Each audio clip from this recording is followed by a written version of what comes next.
Hello, Capricorn. Welcome to your reading here on Dove and Serpent Tarot. My name is Paul. Thank you so much for letting me read for you. If you're watching this reading was meant to find you.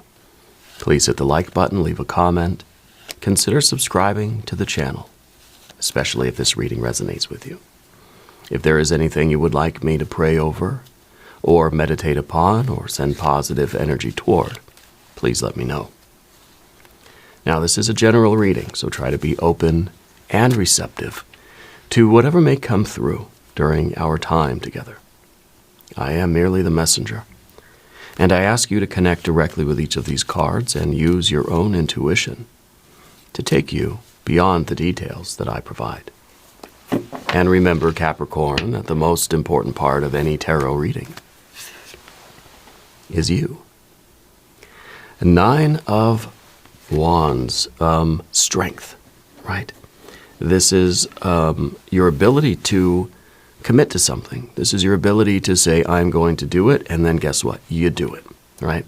It's your resolve, it's your tenacity, it's your word, it's your bond, it's your willpower, okay?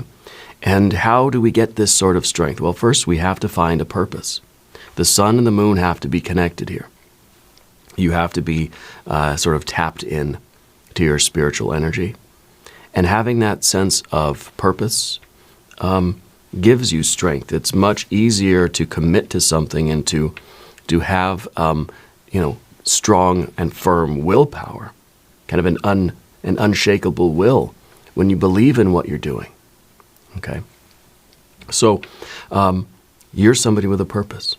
You're somebody who has a commitment to something that's sort of greater than you, outside of yourself, bigger than you. It could be a future state of your own being. It could be a commitment to other people, a commitment to a purpose, a plan, a company, whatever it might be.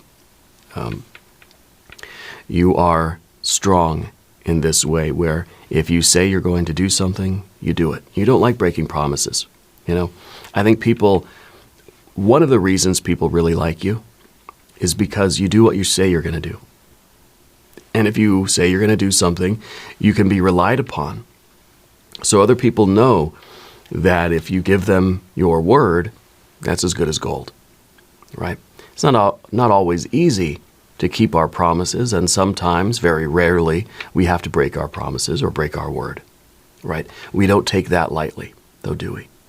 So let's see what's going on with this. Let's put some more cards around this, a little bit of context, and let's see what we are committed to.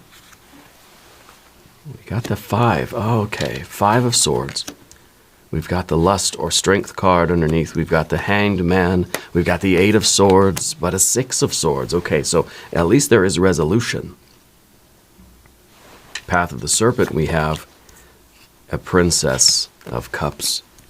The Art or Temperance card, a 9 of Pentacles, and the 7 of Swords.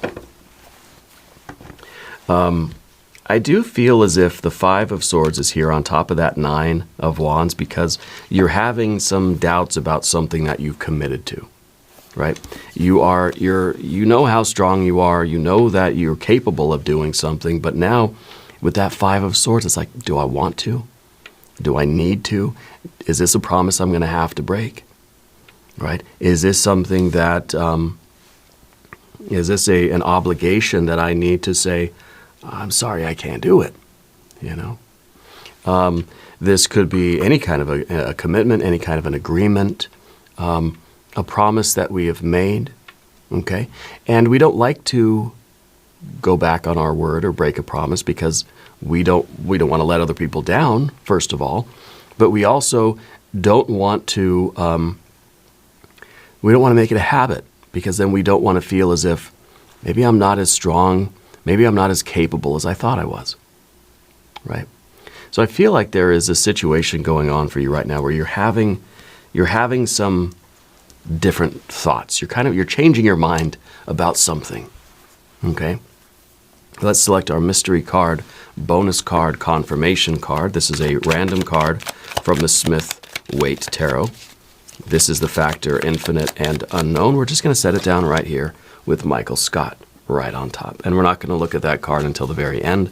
It will tie everything together. And it will give us the confirmation that we need at the end of the reading. If you have a prediction, please put it in the comments down below. Now, looking at our major arcana, 1, 2, 3, the Hanged Man, the Temperance, and the Strength. Okay? And this really, these are very sort of related cards. It does take strength and courage to go into that pressure cooker, right? And there is a sacrifice that needs to be made for whatever this purpose is. These three cards really do occur at the same time, right? We're making a sacrifice going into this situation. This is that pressure cooker situation. This is what you are maybe considering committing yourself to. So maybe the two cards that we have here. So we've got fire, got a little bit of water, and then we've just got air, a little bit of earth. The earth is not even really what you are so concerned about. The earth energy is kind of it's just kind of a side effect. It's almost an afterthought. Okay? Or we could look at it. Now stay with me here. You're considering committing to something. We're going through a lot of various thoughts about it. We're going through really this kind of, we're really analyzing it. We're really thinking about it and mulling it over, ruminating on it even, right? And maybe we're asking ourselves the question, if I commit to this, am I willing to make the sacrifices that are needed for this? Do I feel capable of doing it? Like, yeah, I maybe am willing to sacrifice for it, but do I actually believe that I could succeed? Okay, that's another question. Do I want it? Do I feel like this is the right thing for me? Right? What is the emotional connection to this? Right? And of course, we're looking at the situation itself and saying, what is this situation really? Right? What is its real nature? What am I getting myself into? If I say yes, if I agree, if I commit, maybe we haven't done that yet. And of course, the Nine of Pentacles then and the obstacle, it's difficult to see how you're going to actually gain from this. Yeah, you're capable of sacrificing. You're willing to sacrifice for something that you love, something that you believe in. You have confidence that you can do it. You do want to do it. You feel an emotional desire to do it. You sort of see, your eyes are open to what it really is. But it could be that the difficult thing now is to really see, well, how am I going to, why? What's the point of doing it? What am I actually going to gain from this? That might be where your question really lies. Okay? But the Five of Swords, I think we're sort of going through the question and answer process. We're trying to figure out who, what, where, when, and why. I think you know what, I think you know where and when, you know who, but we're trying to figure out the why. Now, I know I can do it. I'm capable of it. There's really nothing stopping me from doing it. But what's in it for me? What am I going to get out of it? How am I going to gain from this? Yeah. Maybe the Nine of Pentacles is here because we're not worried about that. Maybe we don't know how we're going to gain from it, and frankly, it's not about personal gain. Okay, it could be that. I think these are all the questions we're going through. Is it selfish of me to start looking for the Nine of Pentacles and thinking, okay, how am I going to profit from this? Maybe you're being invited somewhere, you're being asked to do something, you're being offered a job, or you're being presented with a challenge. A door is opening up for you here, and you're thinking, do I want to go through it? What am I going to get out of it? How is this going to benefit me? How am I going to grow? How is this going to be a progress for me? Because the Nine of Pentacles is all about the visible sign of progress. And right now, I think we can't really see that. We can't see how I'm going to grow in a positive way through this experience. Well, maybe that is, maybe that's supposed to be obscure. See, this is the only earth energy we have, and it's in the position of the difficulty. Spirit's not showing you all of that yet. Maybe this is really a test of your commitment, right? Of your abilities, of your willpower. And it's easy to commit to something if we can see clearly that, okay, well, if I get through this, I'm going to get a big reward at the end. So therefore, I'm going to do it. And even though it's difficult, it's going to be fine. But if this card is kind of hidden from us, now do you want to do it? Do you still want to do it? Where this is sort of unknown.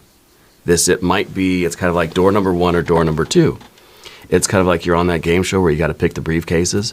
And it's like, you've got to make a decision here. You don't know what you're going to get. Okay? I think that you're trying not to be too concerned with the results, with the rewards, with the gain, the profit, right? But there's also that very logical side of us that says, okay, if I'm going to do this, there has to be some sort of a return on the investment. If I'm going to sacrifice, if I'm going to invest time, effort, energy, and or money, I've got to get something out of it, right? Or is that selfish of me to say? So I feel like these are some of the questions, and I think Spirit is intentionally obscuring the rewards of this to see if you will do it, just to see what you're going to do. Okay? And maybe that's part of the issue here. If there were no rewards, are you going to walk away? Or are you still here? If there was no possibility, if you were going to have to sacrifice, if you were going to have to put in the work and be brave and use your strength, invest your energy, okay, is your desire alone? See, this is the only water energy we have, right? Is this desire alone enough to see you through? Enough to get you to say, yeah, I want to do it. If you get a reward at the end, well, that's just a bonus. But is your desire strong enough? Do you want it bad enough that even if you don't get the profit, the payoff, the reward, the paycheck, are you still in it? Okay. So the 5 of this, we're thinking. This is a card of thought. Okay? This is the card of movement in our mind. We're changing our minds back and forth. What if I did it? What if I didn't do it? What are some other factors? What are some questions I need to ask, etc.? Down beneath the surface, you've got this appetite. You're hungry for something. You want to do something. It's kind of like we could look at this as, okay, we're deciding what to have for dinner. Well, we know we're hungry. We know we want dinner, right? But I don't know if I order something, if I'm going to like it. If I cook something, is it going to turn out good, right? How is it going to affect me afterwards? Am I going to get indigestion? Am I going to feel good after I eat it? Am I going to enjoy the flavor, the taste of it? I know I'm hungry. And I sort of kind of want Mexican food, but how badly do I want it? Even if I don't know, and this is kind of an inside joke because I've talked on this channel a lot about where we are. It's really difficult to find what I consider to be good Mexican food. I'm no expert. I'm no connoisseur. I'm from California, so I've had a lot of Mexican food in my life. And, out here where we are now, I just can't find anything that really satisfies me. And I want it so bad, right?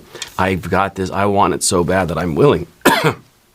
I'm willing to go and be brave and try a new restaurant, not knowing what I'm actually going to get, not knowing whether it's going to be a good or a bad outcome for me, if I'm going to enjoy it or if I'm going to be let down again, okay?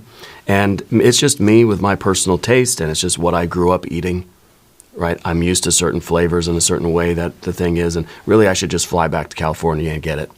You know what I mean? But this is sort of like that. We know we're hungry, and we know we really, really want it, but is it worth the risk? Is it worth the gamble? Because we don't know. Spirit is obscuring this 9 of Pentacles from you because it's in this position. We don't know what we're really going to get out of it. Is it going to be pleasant or unpleasant? Is it going to be a gain or a loss? We're taking a risk. We don't know what the return on the investment is going to be. Okay? But with the Strength card, or the Lust card underneath you here, this is you hungry. This is you wanting. This is you believing that I can do it. I can go and do this thing. That it's perfectly within my capabilities, but I just don't know how satisfying it's going to be.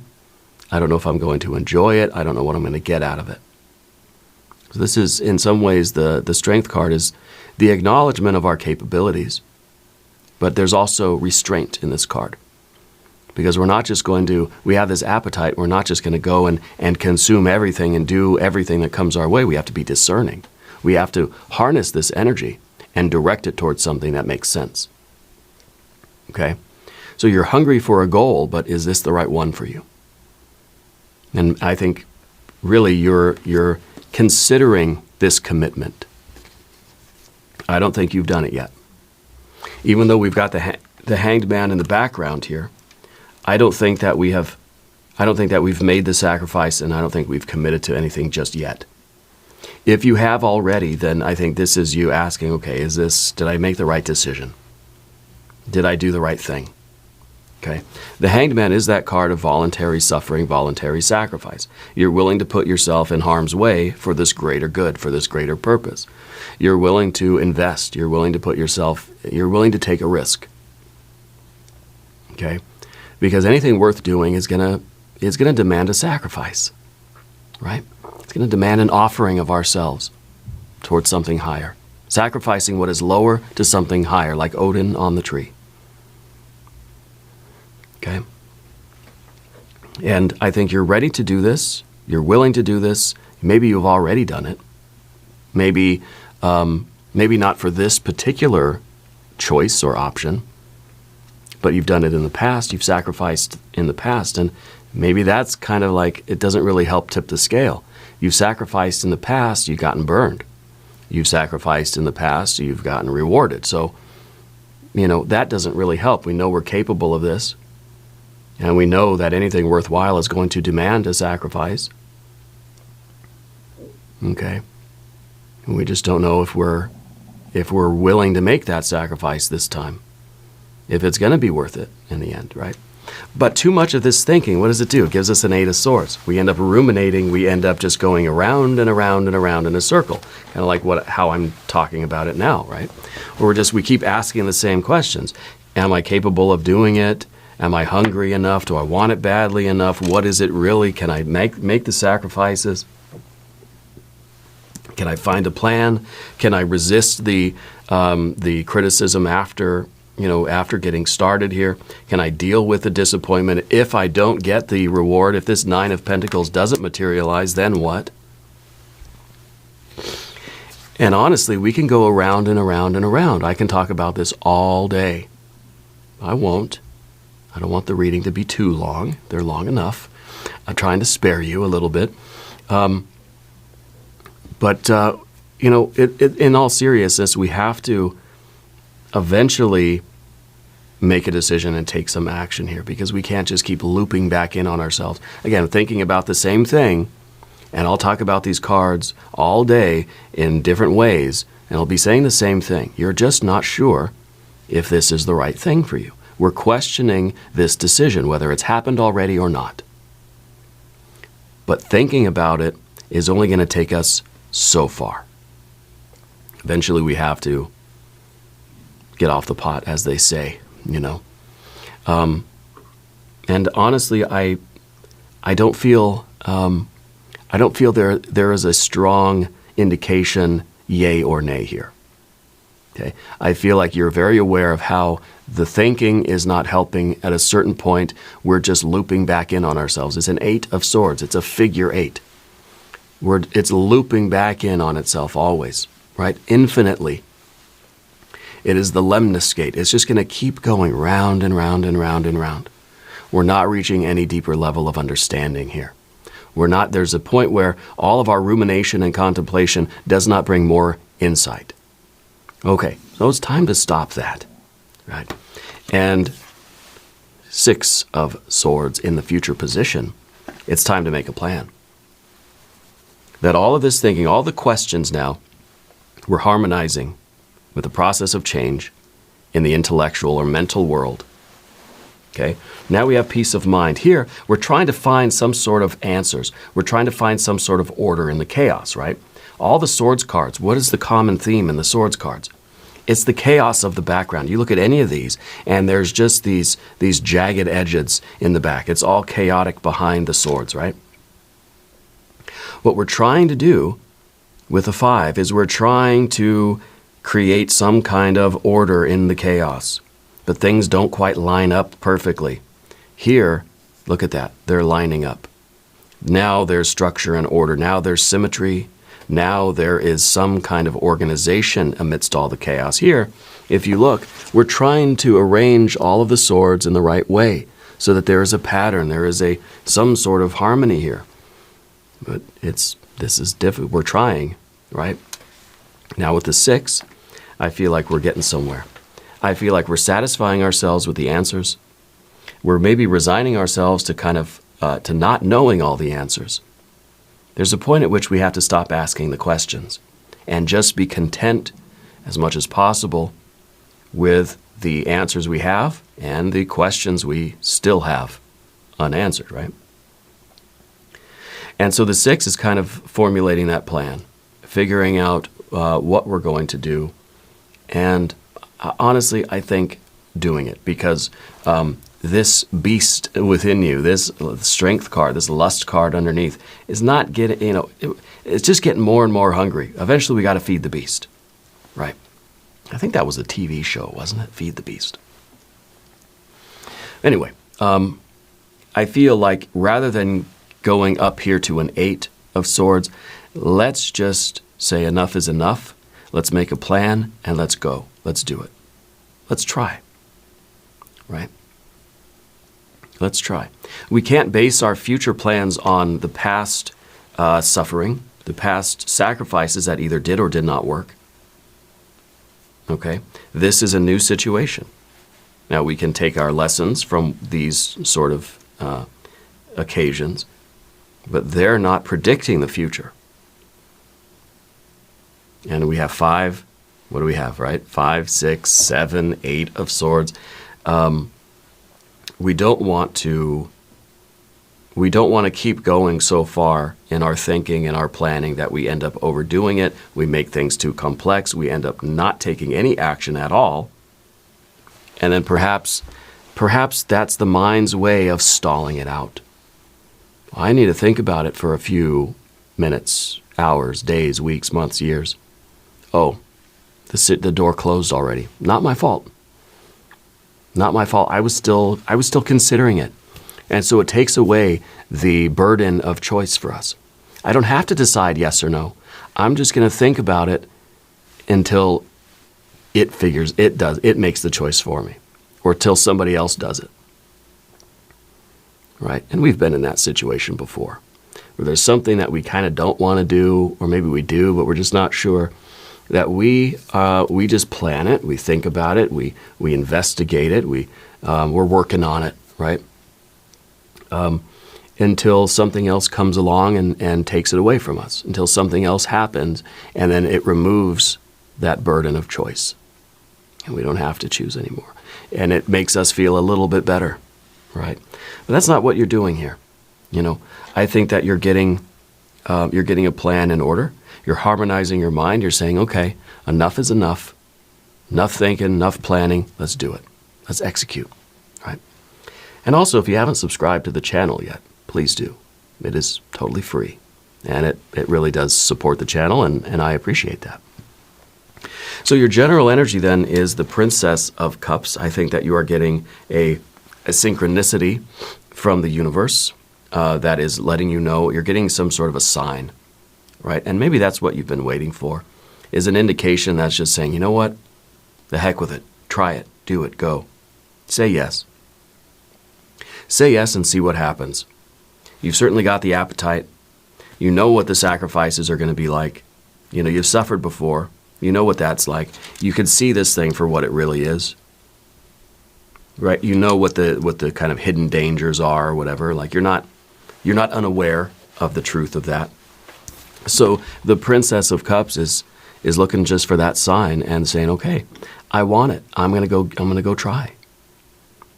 I'm going to do my very best. I'm going to formulate a plan and I'm going to execute the plan because I want it.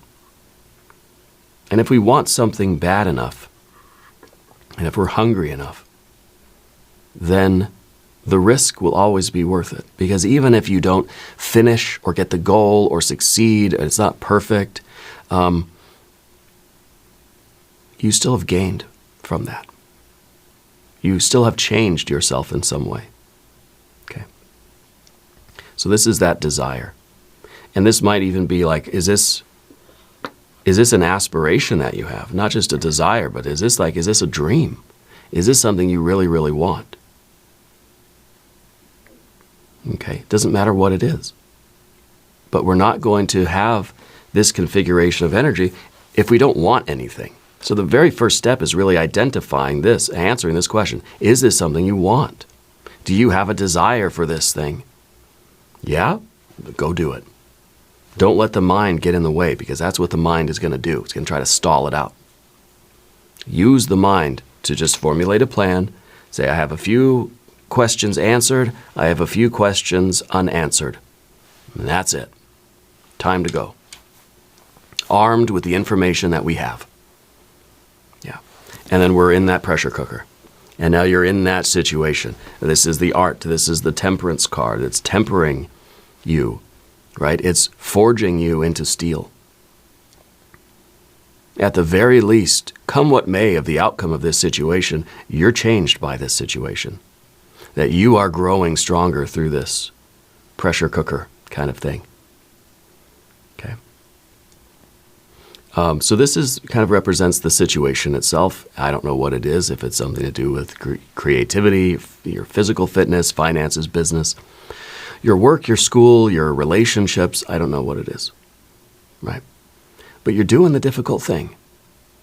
And surprise, that Nine of Pentacles is here. There is gain from this. Regardless of what that Nine of Pentacles really is, there's progress. There's some sort of growth, whether it's the growth, whether it's really that perfect success of that, the finish line and you came in first place and you got the gold, maybe. At the very least, you're growing through this experience and through this process. Okay? So really it's win-win. Really, there's no reason to say no. If you want it, go try it. If you answer this question, say, no, I really don't want that. That's not a desire I have. Okay, problem solved, quick. That didn't take long, right? So maybe this is the first question we should ask. Maybe this should be the only question. Do you want it? Okay, then let's jump in the fire. Let's go get it. Okay, and you will see some sort of progress from this. This may not be the ideal, perfect sort of outcome, but you will grow through this process. Now, the only obstacle left is that Seven of Swords at the end. The Seven of Swords is the futility. Seven of Swords is the distraction. The Seven of Swords is once you get going on something, there's going to be a lot of doubts. And that's something that's really going to, this is the first card, last card, right? This first card is that commitment, that promise. You're not breaking, you've given your word. You said, I desire this, I'm going to go get it, and then you're going to see it through. You've taken your oath, you've given your word, you've resolved to do this, and now you're in that fire, and you're doing it. There will be more questions. There will be more doubts. There will be the mind now trying to attack your willpower and say, oh, this was too hard. What were you doing? This wasn't right. You don't really want this. This isn't what you thought it was. We didn't realize it was going to be like this. There's always going to be these mental distractions, these criticisms. Okay? And I think that you are someone who can be air gapped, right? In this is an air gap, because if you look real closely, those little tiny swords, they're not actually touching that ace right in the middle. That Ace of Swords is your belief in this. It's your commitment. It's your mental clarity and your acuity and your focus. These other little swords, these other little distractions, they're not really touching you. They're trying. They're like right here saying, I'm going to get you, I'm going to get you, but they're not going to touch you. And if you believe that, then you can walk through this and realize that all these scary things, it's like when you're in a haunt at Halloween, right? You're walking through this and you can be fearless because you know that these are professionals. They're not allowed to touch you, And the same thing with these thoughts. These thoughts cannot hurt you. They cannot harm you. They cannot push you off of your path. They're going to try. They're going to yell and scream in your face like this, but they're not actually going to if we don't let them anyway, they will not actually move you. Okay? And that's kind of the way forward here, because it looks like right now you're kind of prone to the overthinking, maybe a little bit, as I think we all are, especially now. But I think this is going to be very good for you. And I think that the sooner you ask yourself that fundamental question, the sooner you can get the ball rolling here and you can see the progress that you're making with this. And you'll be able to see those doubts coming. Yeah, there's going to be more questions. There's going to be criticism, not only from your own mind, but from maybe other people too. It's your ability to stay focused despite the distractions. This is the baseball player. They're trying to hit the home run.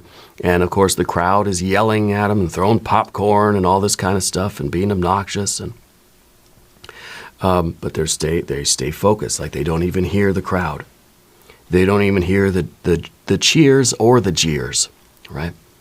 Let's look at our mystery card. I want to see, obviously, we could see some really good earth energy or some really good water energy. I would maybe like to see a 9 of Cups here. Perhaps we will just see the Devil card. Your endurance, your persistence, your action, you climbing the mountain. Doing what you do, you know. Let's see what we have. An 8 of Cups. Well, an 8 of Cups. The alternative, you're walking away. You're leaving money on the table. You're leaving all that love and joy and satisfaction and the potential for some disappointment. You're leaving all those cups there and you're walking away. Is that what you want to do? Because we have 8 cups. We got a 5 of Cups, disappointment. But we also have a 3 of Cups, joy, celebration, and jubilation. You're leaving both of those on the table. You're saying, you know what? I don't want that joy and jubilation if I may instead get disappointment. I'm not going to choose to play this game because, yeah, maybe I'll get a 3 of Cups, but maybe I'll get a 5 of Cups, and I really don't want that. So I'd rather just walk away. You're walking away from joy and jubilation because maybe you're going to get disappointment instead. And that's perfectly fine. That is your choice. I've done that many times in many different ways, many different dimensions in my life. I think it leads to regret because it will always nag at you. And that's going to be then the 7 of Swords is that nagging feeling like, I wonder what was in the briefcase. I wonder if it was the 3 of Cups. You know, I should have just done it. I should have just taken the risk. And that's going to eat away at you, right? I know it will. We're going to do an extended reading. I think you should stick around for the extended. We're going to do a hexagram from the I Ching. We'll do some oracle cards. There's a link in the corner. There's a link down below. New readings for Capricorn Thursdays and Sundays. Be sure to watch both readings. Subscribe to the channel if you haven't yet. Leave a comment and let me know where in the world you're watching from. I want you to know that you're the most important part of Dove and Serpent Tarot. I thank you and I love you. And we're all in this together.